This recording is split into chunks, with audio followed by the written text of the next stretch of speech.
गणेशोत्सव साजरा केला जातोय आणि आता आपण बाप्पा संदर्भातील महत्त्वाच्या बातम्यांचा आढावा घेणार आहोत।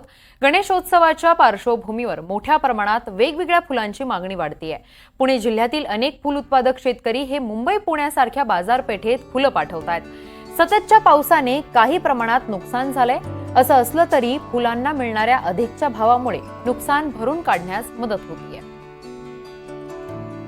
याचाच आढावा घेतला आहे आमचे प्रतिनिधी अविनाश पवार यांनी। आपण पाहूयात।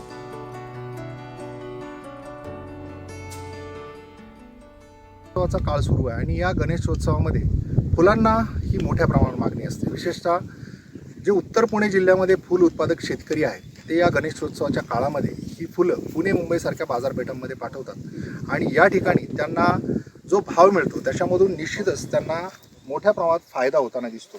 मी आत्ता उत्तर पुणे जिल्ह्यातल्या काठापूरमधल्या एका शेतामध्ये जिथे झेंडूचं उत्पादन घेतलेलं आहे।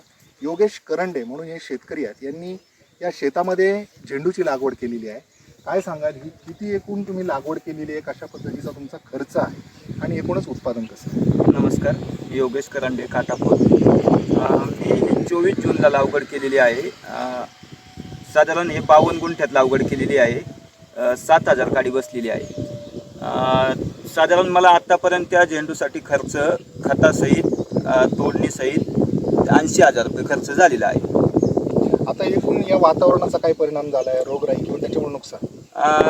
ह्या असं पीक हे झेंडूचं का ह्या सुपरस्टार व्हरायटी रोगराई येत नाही कधी सहजासहज, पण पावसापासून त्याचं खूप मोठं नुकसान झालेलं आहे। पावसापासून करप्याचं प्रमाण आलेलं आहे। दुसरा काही प्रॉब्लेम नाही, झेंडूची फुलं पण चांगली आहे।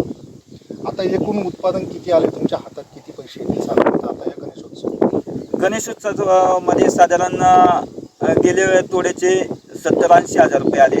आज जर 1 टन म्हणजे 100 कॅरेट जर गेलं तर 1 लाख रुपयाची पट्टी लागू शकते। आज आता मार्केट गणेशोत्सवामुळे चांगलं आहे सध्याच्या घडीला गणेशोत्सवामुळे चांगला भाव मिळताना दिसतोय आणि याचाच फूल उत्पादकांना कुठेतरी फायदा होताना दिसतोय।